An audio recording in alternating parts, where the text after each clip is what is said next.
The rest of the journal is tame and reflects the man I know and love.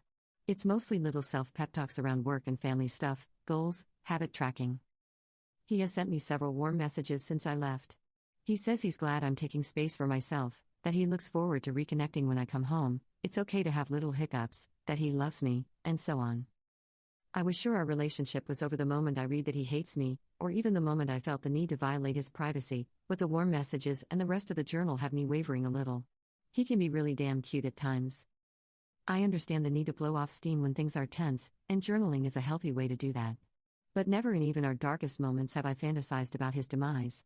Splitting up maybe, but this feels so sinister. I don't know how I could ever feel safe around him again. Is this just healthy venting and I'm overreacting here? Has anyone else had similar thoughts about a spouse that they then got over? Or is this a man I need to protect myself and my baby from? A possible walking red flag here. Edit. To add to the story, the rough patch was about his feelings for another woman. He didn't cheat, but his friendship with her makes me uncomfortable. The part of the journal where he says he hates me was written as a love letter to her. He says he thinks about me dying and being replaced. I do think he is seriously in love with her. And it creeps me out that he feels that way considering what little contact they've had. He barely knows her. Update. I hope I'm doing this right. I wanted to do an update because a lot of people were concerned for my safety. I took some advice and sent the pictures to a trusted friend. She pointed out that a passage I initially read is every day I think about telling her actually very clearly says something else. Instead of the word telling, well, I think you can guess what it said. Killing. I guess my brain couldn't comprehend that at first.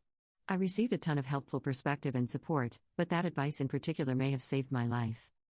After I digested that, I called a crisis line and they were quite helpful in talking me through the shock.